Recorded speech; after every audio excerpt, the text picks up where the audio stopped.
بسم اللہ الرحمن الرحیم۔ السلام علیکم، میں ہوں علی اصغر اور آپ دیکھ رہے ہیں میرا یوٹیوب چینل۔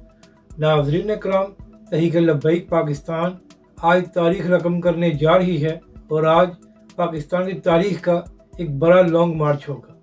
ناظرین کرام، لیاقت باغ سے دن 11 بجے تحریک لبیک پاکستان لبیک یکساں مارچ کا آغاز کرنے جا رہی ہے اور یہ مارچ فلسطینی بھائیوں کے حق میں کیا جا رہا ہے۔ ناظرین کرام، رات گئے ایک نوٹیفیکیشن جاری کیا گیا جس میں کہا گیا کہ انتظامیہ نے کہا ہے کہ ہم تحریک لبیک پاکستان کو یہ مارچ نکالنے کی اجازت نہیں دے سکتے۔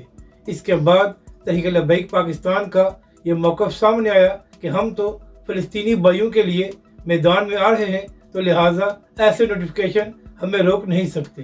اس کے ساتھ ساتھ ناظرین کرام، پورے پاکستان سے قافلے لیاقت باغ کی جانب رواں دواں ہیں اور اس کے ساتھ ساتھ تحریک لبیک کے امیر حافظ سعد حسین رضوی نے پہلے علامہ خادم حسین رضوی علیہ الرحمہ کے مزار پر حاضری دی ہے اور اس کے بعد تحریک لبیک کے سربراہ حافظ سعد رضوی قافلے کی شکل میں لاہور سے لیاقت باغ کی جانب رواں دواں ہو گئے ہیں۔ تو ناظرین کرام، انشاءاللہ آج جو تحریک لبیک پاکستان لبیک یکساں مارچ کرنے جا رہی ہے وہ پاکستان کی تاریخ کا ایک بڑا لانگ مارچ ہوگا اور تحریک لبیک پاکستان اپنے فلسطینی بھائیوں کے لیے آواز بھی بلند کرے گی اور جو کچھ اسرائیل فلسطین میں کر رہا ہے اس کی مذمت بھی کی جائے گی۔ اور اس کے ساتھ ساتھ تحریک لبیک پاکستان نے حکومت سے بھی مطالبات کیے ہیں۔